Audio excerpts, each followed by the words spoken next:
Yes. All right, I guess it's time. Yeah. So I will let people in.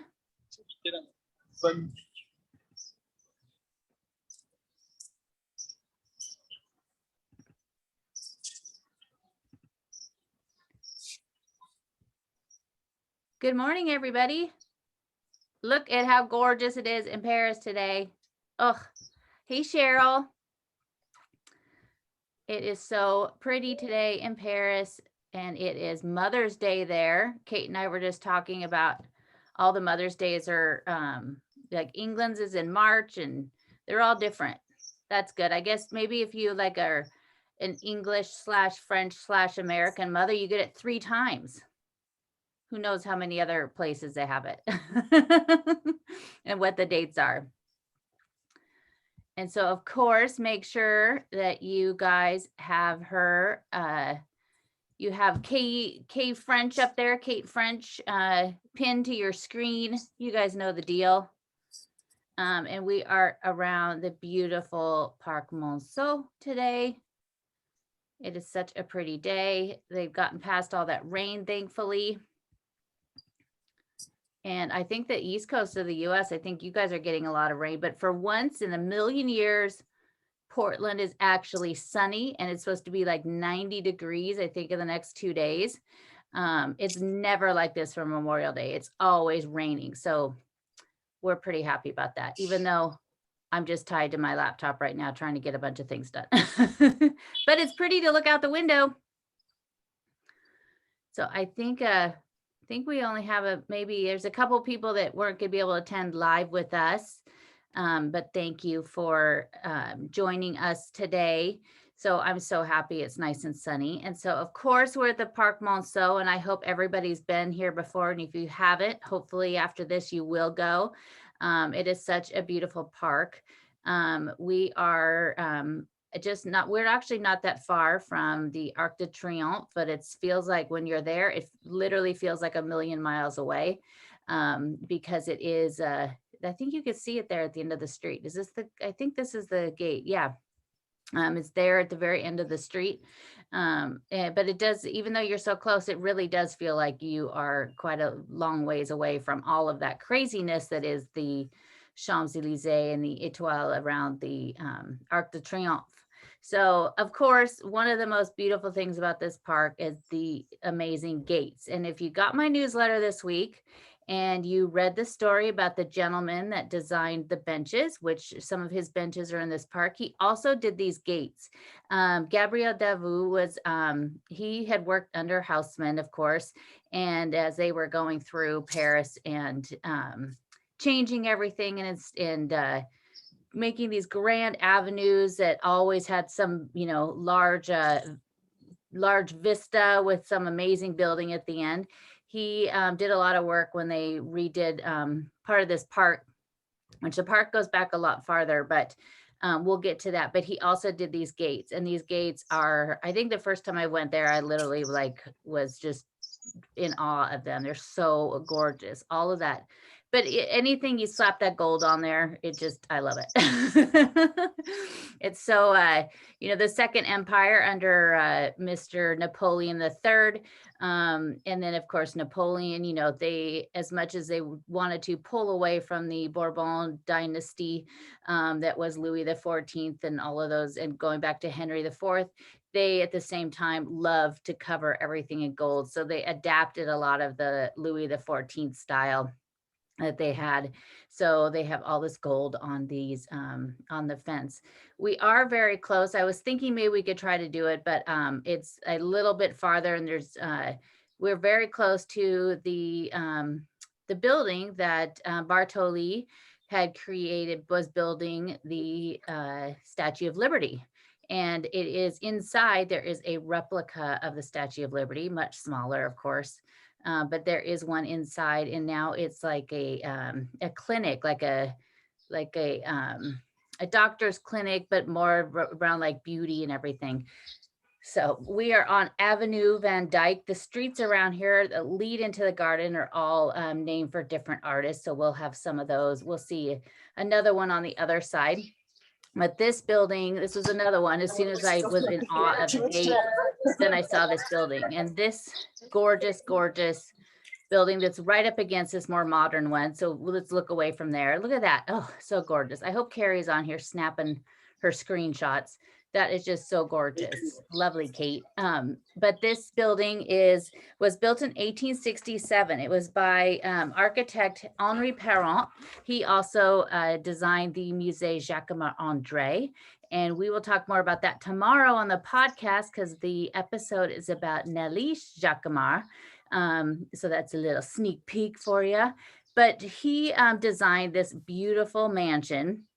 It was part of the facade, and the sculptures were by Jules Daru, who did a lot of the huge statues of Louis XIV that are throughout Paris, including in the Carnavalet. But this building was built for Émilie Justin Menier. And Menier was the heir to a chocolate factory. And he was born in 1826. His father, Antoine Menier, he founded this, he was a pharmacist, which way back then, a lot of pharmacists ended up becoming chocolate makers. There's a few of them, including the one of Marie Antoinette. But he created the Menier chocolate factory. His father died in 1853. And so he took over, and he increased the production and the size of the factory. The factory is out in Noisiel, which is outside of Paris, which I dated a guy that lived out there, so we won't talk about that part of it. But I still could look at the chocolate factory fondly. He built this chocolate factory, and it was on the Marne, and he ended up having they like channeled all of the hydropower. And he also built all of these different buildings that would house his workers. And his story was part of the inspiration for Willy Wonka and the Chocolate Factory. I loved that when I found it, because that was when I was a kid. That and Charlotte's Web. I just basically, all I did was read those two books. And it's really beautiful. It's almost like a little, there's like the buildings all have tiles all over it. It's really sweet. I'll see, I have some pictures of it I could share with you guys. But it's really neat. And he ended up creating this chocolate factory. They later sold it to Nestle. And so it is still made. The production is definitely down from when he made it, since Nestle had it. They still have the factory in Noisiel, but they don't use the buildings that would house the workers. But you can still see it through here. Another really cool thing about not just living on this on the garden, but also, I mean, you are billionaires to have these homes. I read that the Menier home is now condos, but Kate and I were peering through the fence, and we only saw one car in there, so we don't know about that. But they have private access to the garden. So when the garden is closed each night, they could still go in there. How cool is that, to have this whole place all to yourself? It's busy today because it's so sunny and nice and beautiful. Look at all those roses. Lots of people. I hope you guys are all having a lovely holiday weekend. The unofficial start to summer, as they constantly say on the TV all weekend on the news. Also, it's funny, if you ever notice, especially in this park, there's a couple parks where there's runners, and you will notice that they always go one direction. And when you're walking in the opposite, look at that. Oh, I guess he's not really running. If you're walking the other direction, you have to stay quite alert, because they will run you over. We have this little monument here is, that tree has gotten a lot bigger since I was there.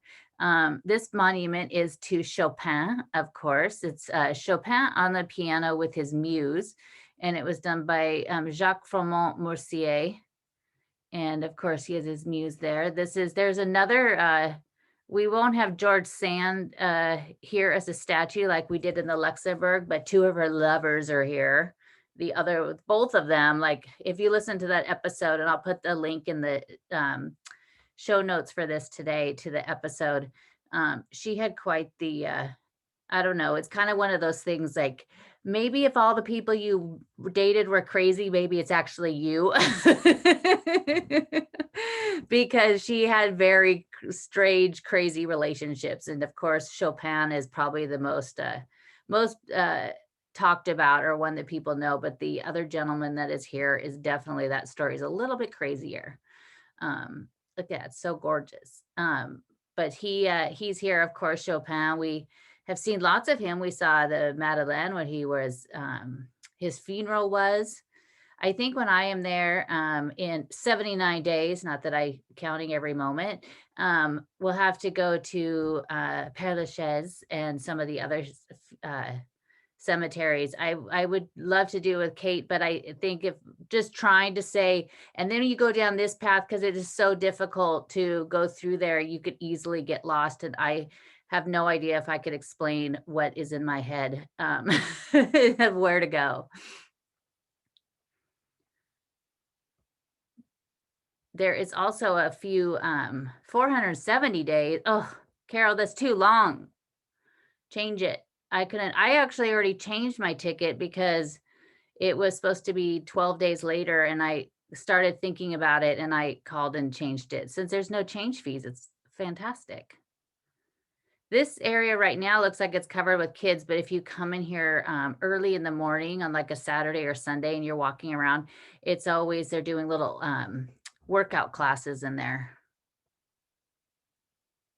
And there's a lot more runners. Now there's a lot of walkers.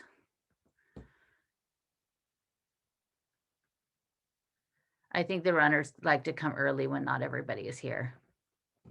But there's supposedly some very important trees here. There's some trees that are extremely old, but I am not very good at that kind of stuff. So I would have no idea how we would find those trees.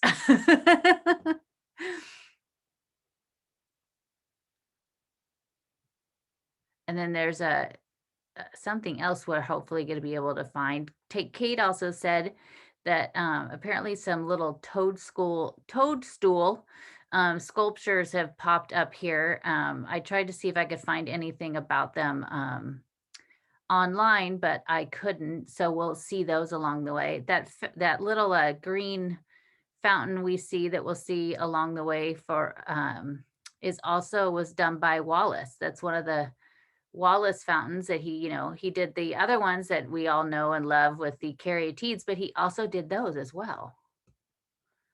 And those are all over Paris in the parks mostly. Of course, this is one you could actually go onto the grass. A lot of the parks you can't, of course. When I was looking on Google Earth, making my lovely map that I drew that's just so fantastic. But there was Google Earth had these two women standing there in the bikinis. And one of them looked like she was about ready to take her pants off. Like her bathing suit cover pants, just be clear. They capture everything on those. But it is pretty cool that they actually will go through like they go through the Luxembourg, they actually go through these places. I have seen those cars before, and then I always want to remember it and then see if I could go back to that place on Google Earth, but I never remembered to do that.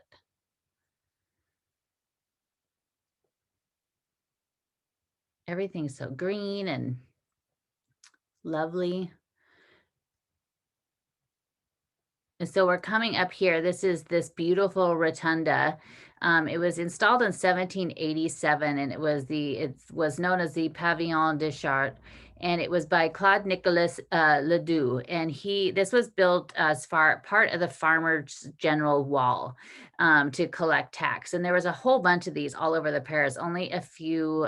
This one and the one at the Parc Villette, I believe it is. There's one there. There's only a few of them. But originally it didn't have that dome on it. Our friend Gabrielle Devou, who did the gates, put the dome on top of it.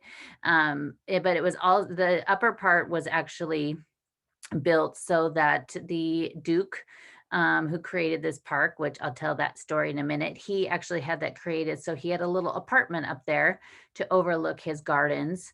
That seems like a pretty great place. Now, apparently it's somebody, basically the watchman of the park gets to live up there. So that's a pretty fantastic access. Below, there's a public restroom in there, so everybody knows when they come to the park.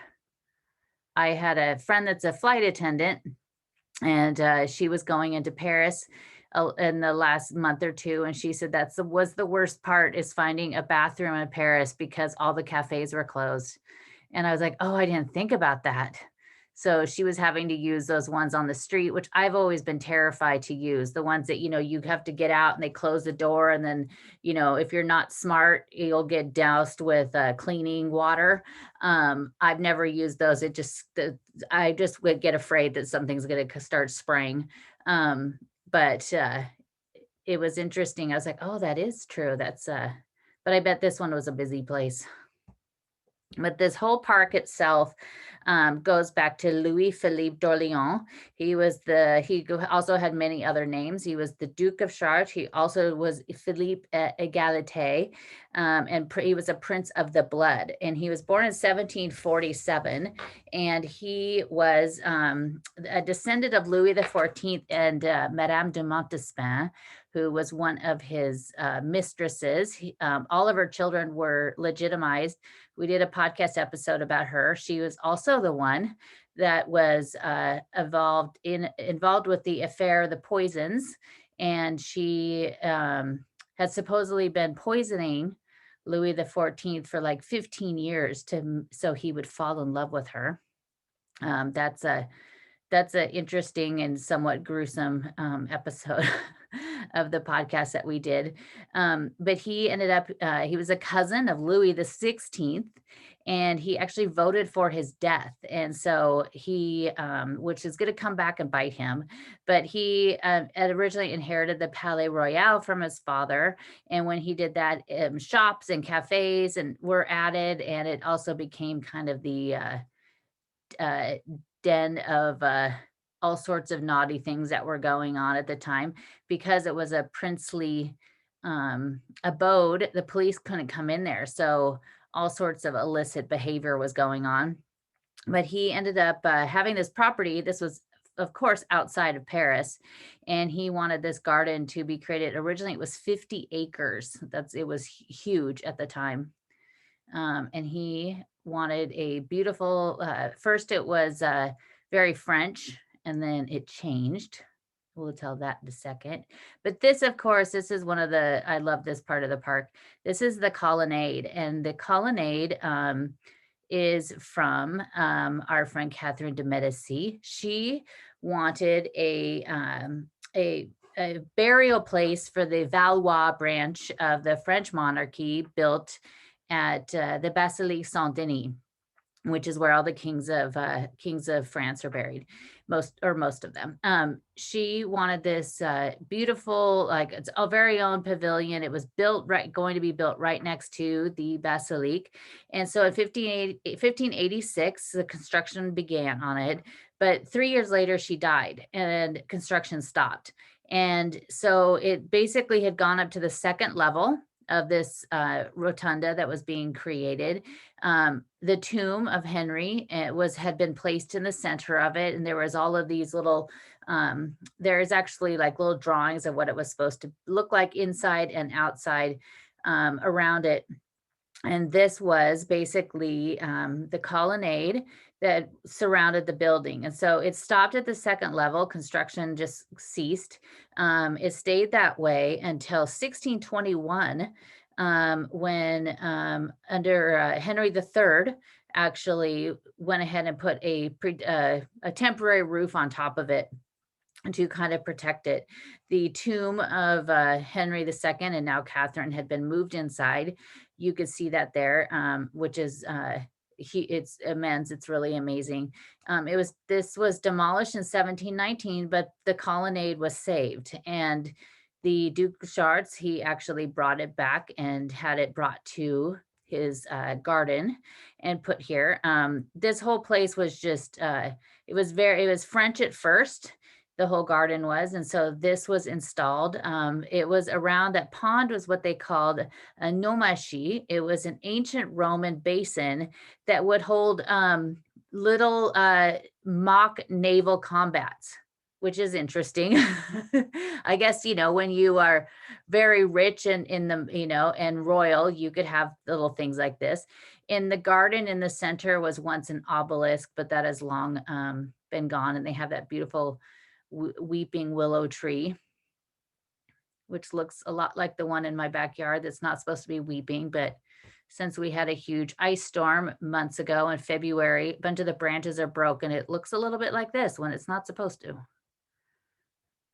But it's really pretty. It's so beautiful to sit around here. It looks, the last time I was in the park, which was probably 2019 in the spring, they were doing a little work to save the colonnade.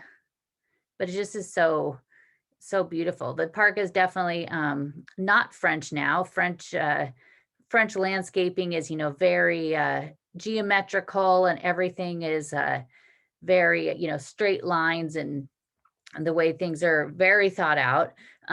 He ended up creating this garden, and then he decided after it had basically been installed, he in 1773 decided to change it because he wanted to rival Versailles. He wanted to outdo what Versailles looked like. So he had it changed to an Anglo-Chinese style garden. He was friends with, he loved to go to England. He was kind of an Anglophile. He was friends with the Prince of Wales. And so he had his garden redesigned. So it's this more lush English style garden. And that's what still remains today. He had worked with a gentleman named Louis Carmatello. He was an architect, but he was also he created stage props. And he had actually asked him to do that in the garden. So they actually installed what they called follies, which we will see a few of them. There was a lot more when it was 50 acres, and it was much larger when they installed the wall where Rotunda was or is. A lot of the park had been like cut in half, so it kept getting smaller and smaller. So he ended up installing things like windmills, and there was a vineyard there, and Turkish tents, and just it filled the whole. There was all this stuff in the garden. There was even camels and giraffes walking around, and then he would have, and this is not exactly too appropriate these days, but he had actually had his servants dress up in different costumes. So they were dressed up as, as Turkish soldiers and everything, and they would just walk around the park. So with giraffes and with camels. I mean, how fantastic. I mean, it would be quite the sight to see, I'm sure. Of course, we have, this is one of I love finding these in Paris. This is one of the pieces of the Hotel de Ville. You can still see how it's tinged a little bit there with, from the smoke. It was it was this week in 1871 that the Commune destroyed the Hotel de Ville, the Tuileries, the Palais d'Orsay, that they went through Paris and ruined all these fantastic places. The Hotel de Ville was, the current one was remade in the same style. So it's definitely looks much like the original one it did, but which is fun. But they moved this here, of course, after the fire, and there's another piece in the garden as well. Here's all of these benches. These are the gondola style benches with all the little slats that go across.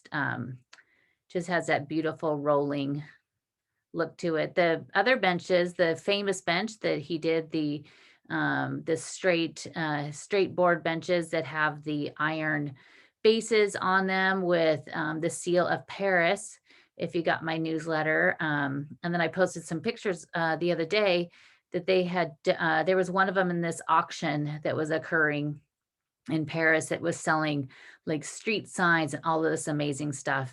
And people were very upset that it was being sold, and so they would raise money to get it back, and they ended up taking it out of the auction and giving it to them, and it was taken to the mayor, and there was a little plaque put on it. This is a statue to Edward Pilonron. He was a playwright. He was a lawyer and a notary as well. He had created a piece called La Parasite, and it was premiered at the Théâtre de l'Odéon. Everybody's in our way, Kate. Sleeping on the grass. He also served at the Académie Française, which is, I think I mentioned that in the podcast. I think I was trying to think if it was here, which is, of course, in the Institut de France, which is right at the end of the Pont des Arts. But they all get to wear these fancy coats that have like golden leaf embroidered, and they all get these, and each person that takes a seat, and you hold this seat till the end of your life, you could actually find online, like usually when they mention it, it'll say, like Edward held seat 15. And then you can see a list of everybody that held that seat, which includes huge names that you know about. Is that a pony? They also get all these swords made. So each one of them has a sword made and designed. And some of them, they had them at an exhibit at the Marmottan Monet, just this small exhibit. And it was really fascinating to see. I mean, some of them were just absolutely gorgeous. Oh, those people better not be in our way, Kate, to get to that door of the pyramid, because there's something I'm dying to see if it's still there. Oh, Kate's gonna get, oh, good. So we're hoping on the little door just this week. Is it still there? Ah, it is. Well, it's partially still there. One of those little twerps probably erased it. So the pyramid itself, we'll get that one in a second. But on this, if you remember when we walked a few weeks ago, or I think it was end of April when we did Odeon, and we walked all the way down to the river, and I pointed out this little niche, and usually it has this little chalk angel in it, and it was gone, and it's been there for years. That was done by the artist named Jean-Charles de Castlejac, and he is actually a clothing designer. And he draws these little angels, and he's doing more and more. And he actually posted on Instagram when he's doing them, and they're really interesting. But he drew this one, and I will put a picture of it, what it actually looked like, on the Facebook group. But he did this one, and it was dedicated to Olivier Gabet and his partner Émeric de Dravois. And Olivier is the director of the Musée des Arts Décoratifs, and he lives near here. But Jean showed him, like somebody took this video of him actually drawing this on there.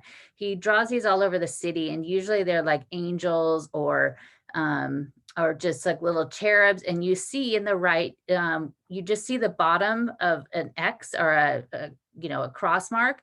That's always his signature. Sometimes he signs a JCDC, his initials, but then usually he just puts a lot of times that just little cross. And so some little twerp, go after those kids, Kate, it's probably them, had erased it. But you could find these all over Paris. He is, I came across his stuff in the Louvre, actually, probably 5 years ago. He did it on the wall outside the Louvre. He used to do them all when he started. They were dedicated to loved ones that had maybe passed away or family members. Now he's doing them all over the place. I wrote about him in a newsletter last year sometime. He does a lot of stuff for Benetton. He is very colorful. He kind of reached stardom because he designed a teddy bear coat. And then he also did a coat for John Lennon way back when. So he's been around a long time. But the pyramid is one of those follies that was created. A lot of people, look at it and you think it's this fantastic old piece. It was brought over from Egypt and made its way to the garden. No, it was created in the 18th century. but we could, you could think of it any way you'd like. Such a beautiful day there. Oh, can't wait to be back. Oh, now we have a bench that nobody's sitting at, so you could actually see the bench. But yeah, there was windmills, a vineyard. The place was huge. It's definitely cut away over time. And these benches, we did see some in the Luxembourg. Kate's waiting. Hi, Kate. They have the Luxembourg. You could see them usually around in some of the parks. Over here, we have this plaque dedicated to a parachute. And what this was on October 22nd, 1797, a gentleman named André Jacques Gonverin, oops, there she is, who was a pilot of hot air balloons, which is funny. I guess if you run a hot air balloon, you're a pilot. But he was a pilot of a hot air balloon. During the French Revolution, he was captured in Belgium and was there for 3 years in a sort of prison and by the Austrians. And while he was there, he was constructing a parachute. People had not seen one before. The first parachute jump happened here in the garden on October 22nd, 1797. He leaped from a hot air balloon using a parachute and landed here in the garden. It was the very first parachute jump in history. It's so funny when you hear that, and I'm sure it was crazy. I mean, just to see a hot air balloon back then, which had been around for a little bit, but to see somebody just leaping from the sky, I'm sure just seemed crazy. Now there's, probably thousands of people that do that every single day for fun. I don't think I would be doing that for fun, but it was then later, 1799, almost 2 years later, he and his future wife, Jeanne Labrosse, did it as well. And she was the first woman to jump out of a hot air balloon with a parachute, mind you. Still has some blossoms on some of the bushes and trees. See that guy? He's not happy. He's running and he's having to weave in and out of people.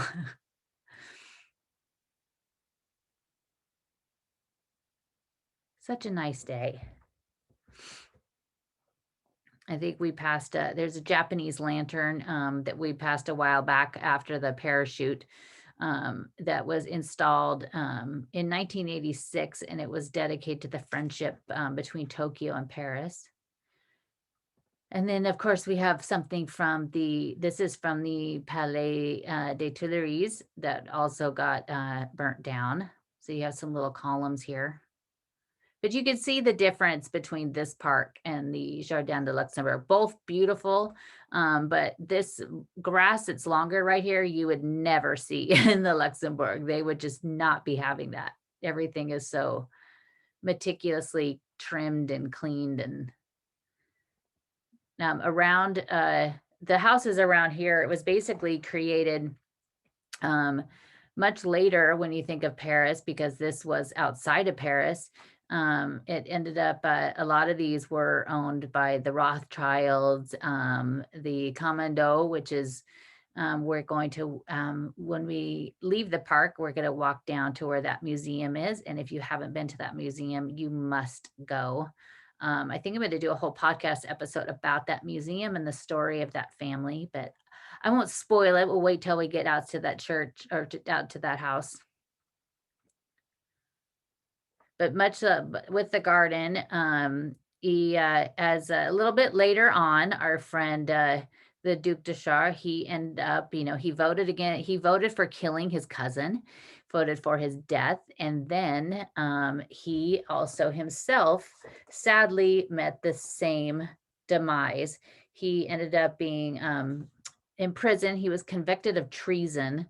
He was sentenced to death on November 6, 1793, and killed the same day.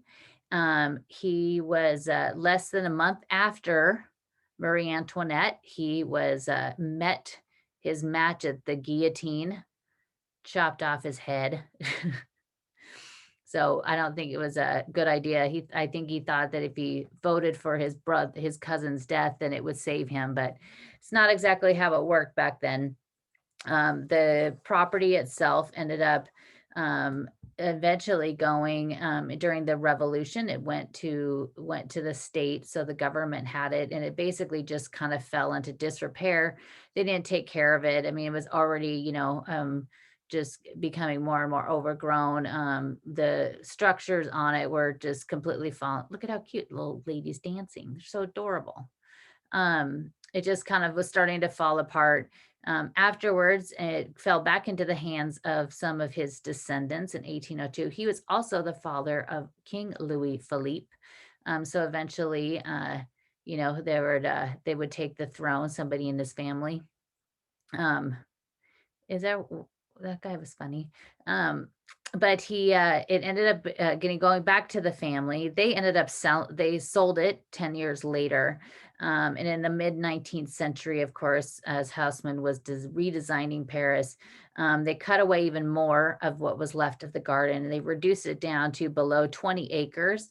So it was more than in half. Oh, look, I think the horses were here.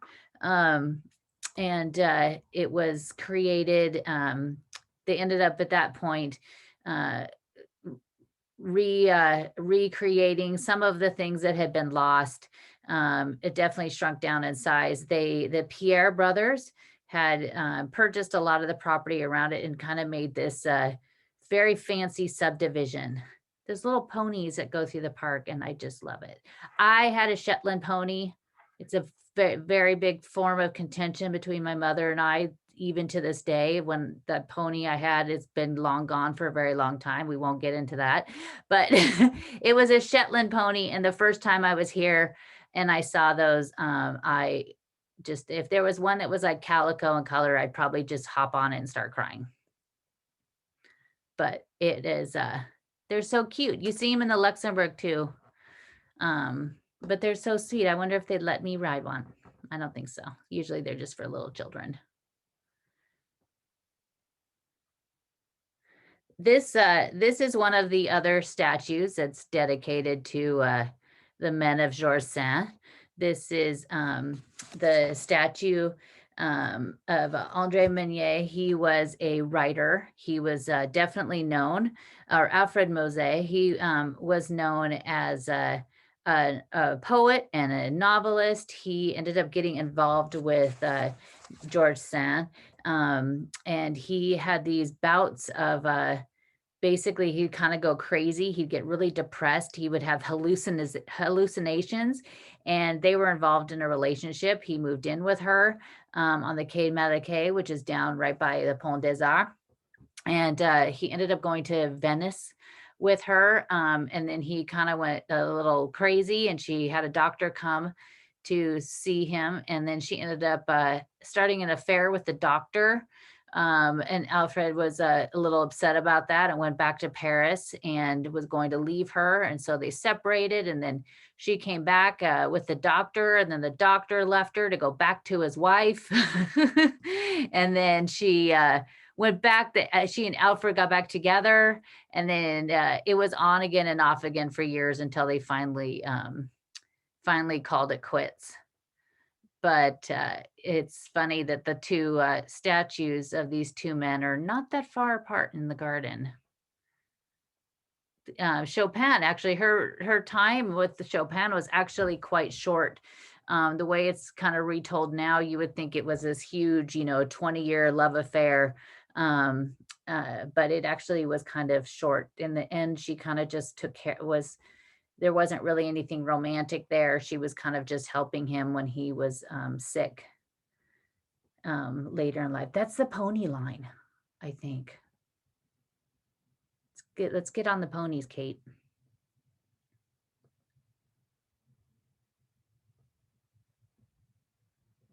I wonder where they keep those little ponies.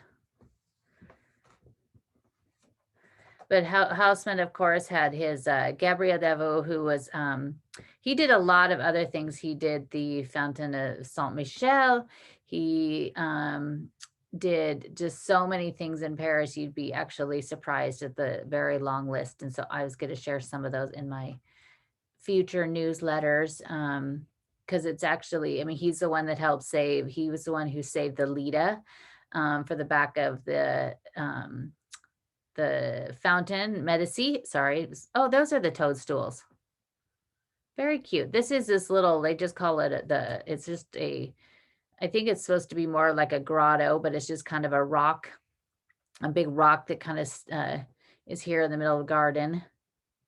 It's very lush and very, it's such a beautiful place, but they added those little toadstools. I think at one point you could walk up there. There's on the other side, we'll go by, there's a little gate, but it's always closed off, but that gate's not very high.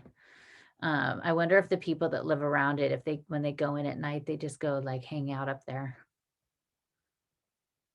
take a bottle of champagne, go sit up on top of the rock.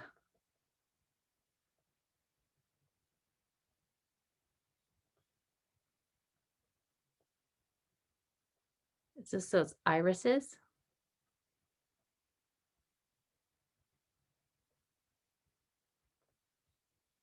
Very pretty. There's a beehive too. They keep beehives on the top. And if you, we had the beehives in the Luxembourg, and I can't wait to go see if I could find some of the honey that weekend in September when they sell it. Apparently, also you could buy honey at the gift shop of the Palais Garnier that they actually have on the roof. Of course, those things you'd probably have to go find them in the fall, but I'll see how many of those I could actually find. But I'm so weird. I would never want to use the honey because I would just want to. Are those Smurfs? On the, oh, it's cute. I would just want to be like, oh, I can't use it. I have to only use it with honey on special occasions. And the next thing I know would be bad. We're going to head over to where the little bridge is. Kind of, it's over to the left, Kate. Oh, she knows this. Oh, I think I could see it. And of course, everybody guess who did the bridge? Our friend Gabriel. He, you can see here's the little fence. Honey doesn't go bad. Well, good to know, Carol. Sometimes I get those little ones, the little bear ones, you know, that you buy at the store. And then eventually it just goes really dark. And then I'm always afraid if I should eat it or not, because then it just turns really dark in color. So I never really know.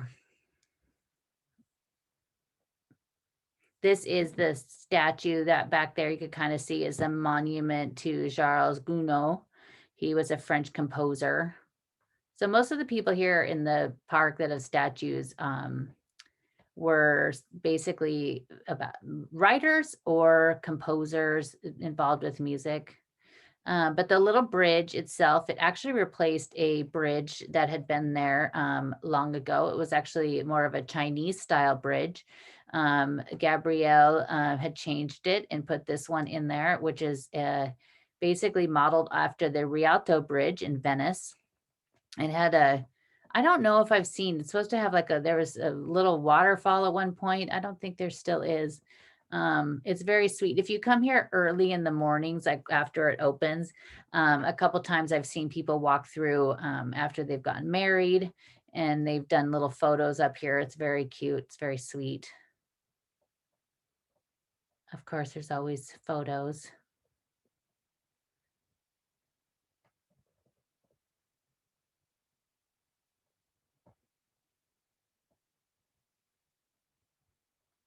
But you can see the colonnade off in the distance. But it's very, I mean, everything, the park is very eclectic with all of its, you know, going through different, all sorts of different styles, and which is kind of how it originally was with how he created, you know, Turkish tents and the vineyard. And I would have loved to see the giraffe come strolling through here. That would have been pretty fantastic. Have you seen that? It was always online a couple years ago. There's, I think it's somewhere in Kenya or somewhere in Africa where you could stay in a hotel where the giraffes literally come up to your window and stick their head in your window. I mean, that would be insane. Oh, if it firms up, it can be warmed. Oh, okay, that's good to know, because then sometimes I'm like, "Oh, it's gone bad," and I got rid of it. But, it's the grocery store ones and the little honey bears. I do love it where you could get it when it's still in the honeycomb, and usually you could find that there's a fancy grocery store here, but it's, like, way too expensive, but I had some one time as a little, and you just spread it on, like, with some cheese. Oh, so delicious. There's also I can't remember, Eugene has been at that stat at hotel in Africa. Oh, it's a giraffe. I don't know if there's any stories of like a man eating giraffe. I would be okay with a giraffe. A rhinoceros, no, because or is it a hippopotamus? One of those is like surprisingly, like they kill a lot of people. But a giraffe, I think, would be fun. They're sweet. Oh, lions? Oh, I don't know about that. But lions are so cute too, but I don't know about that. I don't think you get up and cuddle with a lion and survive. It's like Born Free. I remember seeing that movie when I was a kid. I loved it. Wanted my own lion. I also wanted my own orca whale when I saw Free Willy. So don't use me for pet suggestions. So we're gonna head out here. We're gonna head out of the garden, and is that just like a giant pile of um we are going to head out the garden, and this is actually we're heading out onto the Avenue Velasquez, and Velasquez, of course, was also a painter.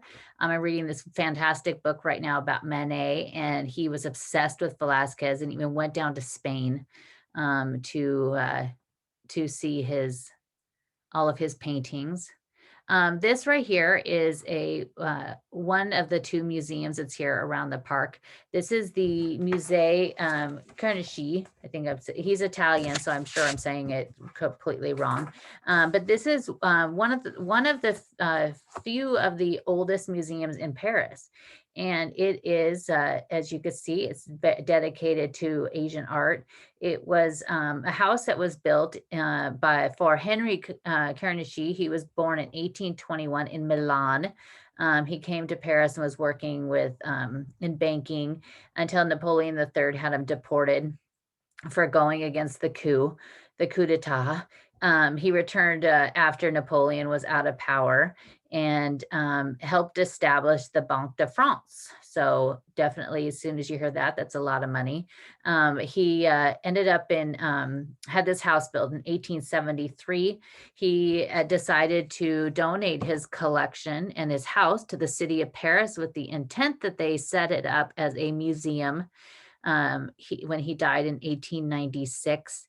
It was inaugurated in 1898 and has more than 10,000 pieces in its collection, most of which was his base of his collection. It is, because it is a Paris part of the museums of Paris. It is free to go and see. There will be a cost if there's a special exhibition, but they just went through a huge remodeling. I have not been in there yet, but I'm definitely going to go check it out when I get back, because it looks fascinating. It has this huge Buddha in it. You can see some pictures of it online. Oh, how pretty is that?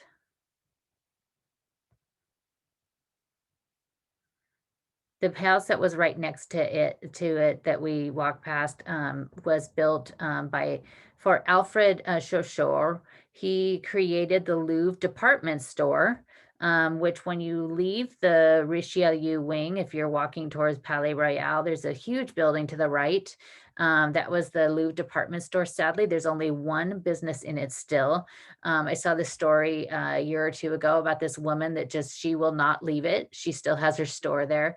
A friend of mine, Camille, who we will visit when we're in Paris, she and her father are the keeper of the flame of this fantastic painter, artist that most people haven't heard of, Jacqueline Marvel. They have a atelier that basically is the largest collection of her paintings. But her father used to actually have a art dealership out of that. and gallery out of that building. But it's sad because there's nothing there anymore. But one building. So we are heading down this street, and this is we're coming up to this fantastic, amazing museum. They did use the where I'm really hoping that the courtyard's open so we could walk inside.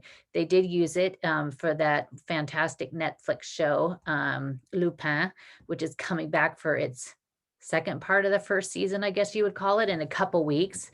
It was so, my gosh, I loved it. It was so great. But they used the courtyard of this museum in the show.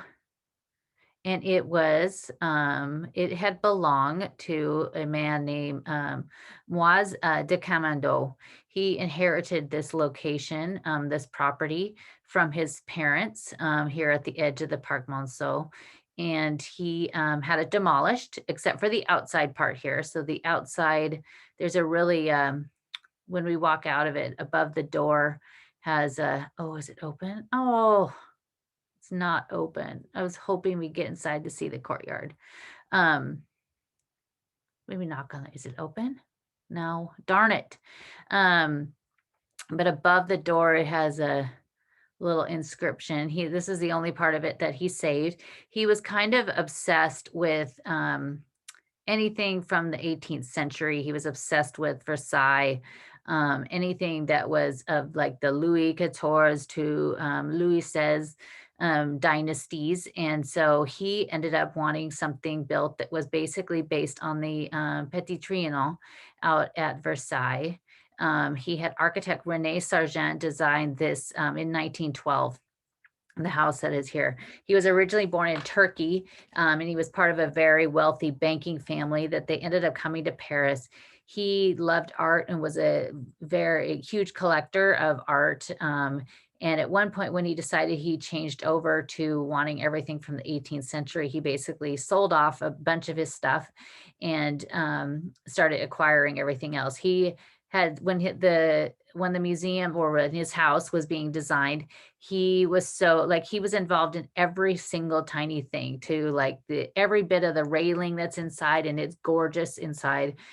Every little detail he was involved in, really micromanaging that poor architect. But he had very specific ideas. He wanted it to be like the Petit Trianon. When you see it, you don't think like, oh, this looks exactly like it, but it does have that feeling of it. He and his brother Isaac Isaac also had a huge art collection. He ended up donating that to the Louvre. Moise, when he died, he had a son, Nissim de Camando. He ended up dying in World War I. He was a photographer, and he was also in the Air Corps, and he ended up dying one day when they went out to go get some aerial photos. The plane crashed and he died. Moise was devastated. He had a daughter, but of course, the daughter couldn't inherit anything. So he ended up deciding to donate everything to the Musée des Arts Décoratifs. And that's why on that green sign you see there, they're really trying to change and rebrand themselves to the MAD. It's the MAD, I think like the Met, but the Musée des Arts Décoratifs. So it's part of that museum. I think your ticket, if you go to one or the other, I think your ticket, you get a discount or you get to go. I need to look into that.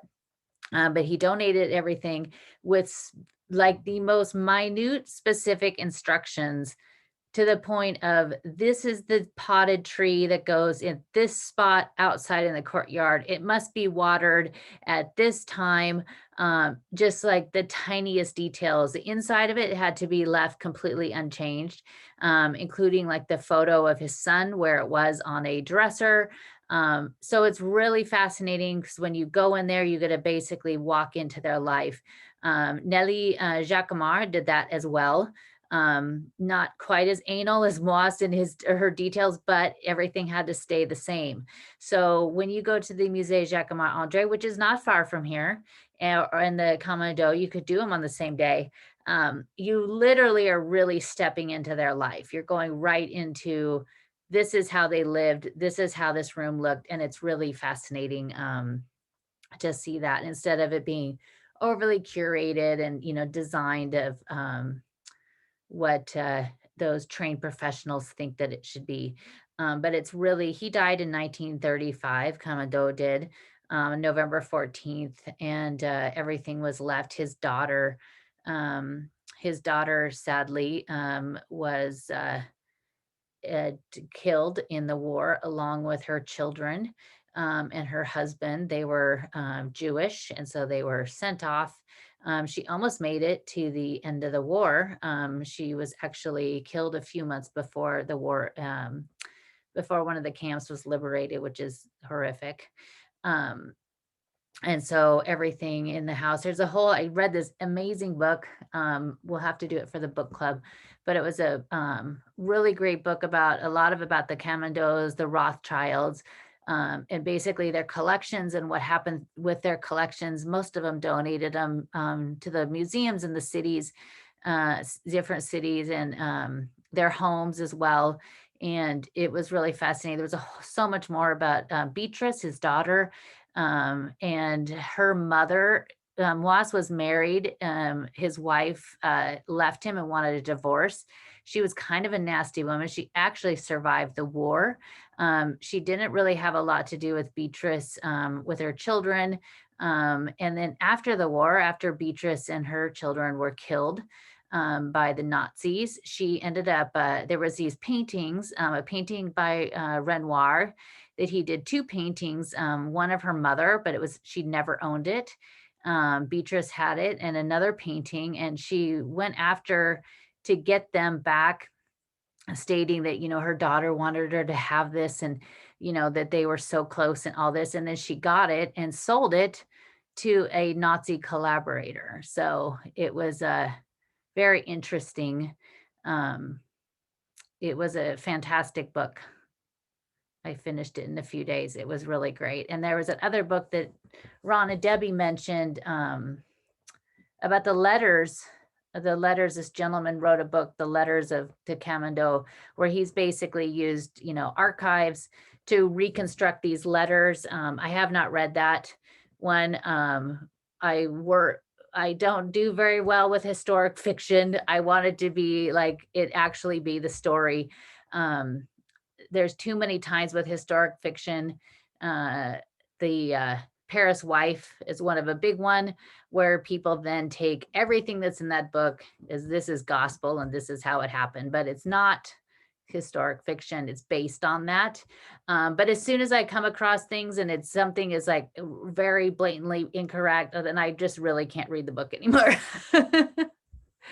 There's that beautiful museum. The one next to it, that's the one that was owned by the gentleman that started the Louvre department stores. And now it's like a media company, and the initials of it, it's like the Society something, but its initials are scam. So on the fence, there's a red plaque and it says scam. It's something American. It's some American, which I think is I just don't think that's a good initials for your company to go under. But the other streets around here, you have other artists. I love that they have these artists that are around here. This is, in the grand scheme of things, this is a newer area of Paris, because it was mostly all done in the mid-19th century, where all of these were added. But it was the Rothschilds, a lot of those big Jewish families that have these huge art collections. They all kind of lived around in this area.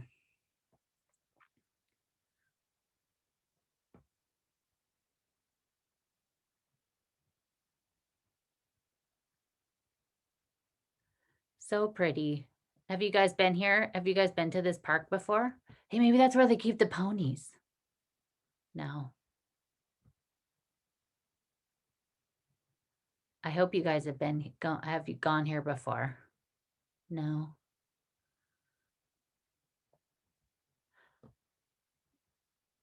Speaking of the lions, I was doing some research for an upcoming podcast episode about I don't think I'm going to pronounce her name right, La Goule. She was the dancer at the Moulin Rouge, and Toulouse-Lautrec had painted her. And she went from being a dancer at the Moulin Rouge and to becoming a lion tamer. I mean, how random is that? Until she was attacked one day by a lion. I was like, I had never heard that before, that she was actually a lion tamer. Oh, good, Cheryl. I'm glad you love this park. It's so pretty. Especially, I love going. I'm an early bird. So after that first week of jet lag, I get back on track of getting up really early. And so I love going to these places early in the morning because it's not filled with as many people. And you could really enjoy it. But it's so cute to see all of the families out for Mother's Day and enjoying the park. Thank you, Karen.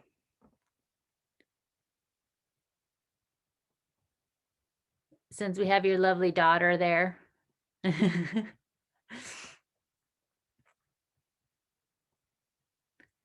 But I think that's I think we'll end it there. You can see the colonnade again. So pretty.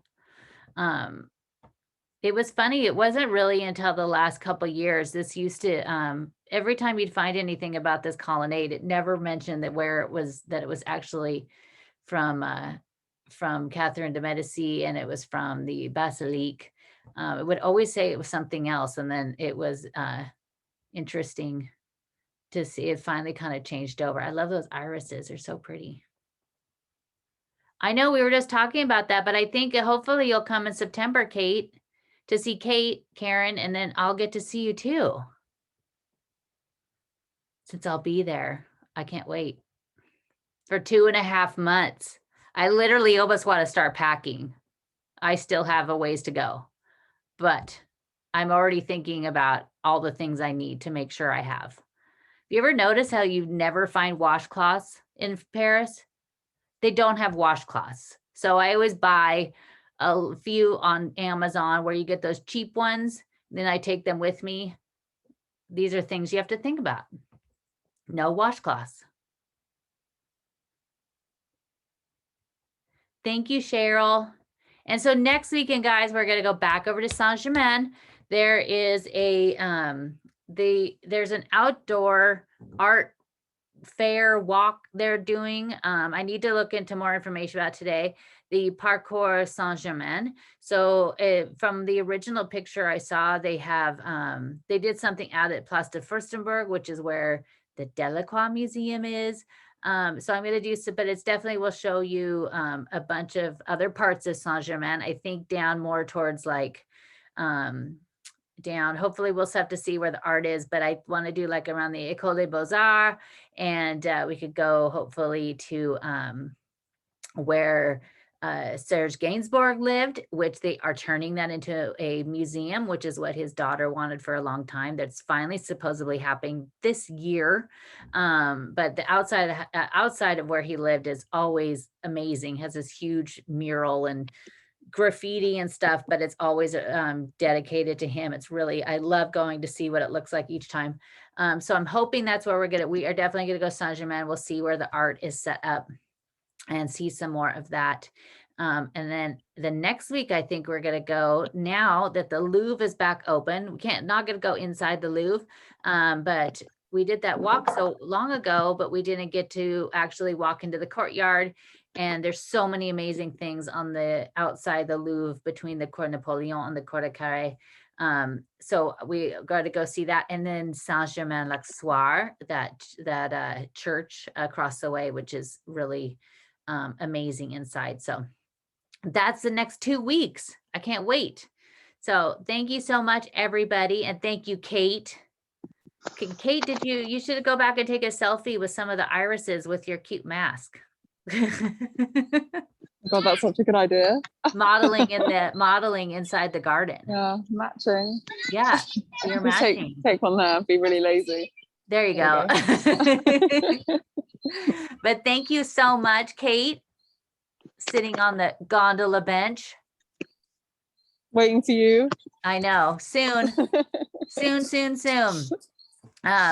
But can't wait. They have wash mitts in this. Oh, I have seen those, Ron. Sometimes I have seen those, but not very often. But we will see everybody next week and see Kate. so her mother could see her. And I hope you guys all have a wonderful Memorial Day weekend. If you're having burgers or something, add a little something French in there. Something a little bit. But thank you guys all so much. And thank you, Kate. And we'll see everybody next weekend. Thanks, everyone. Thanks, Claudine. Thank you. Bye, Mom.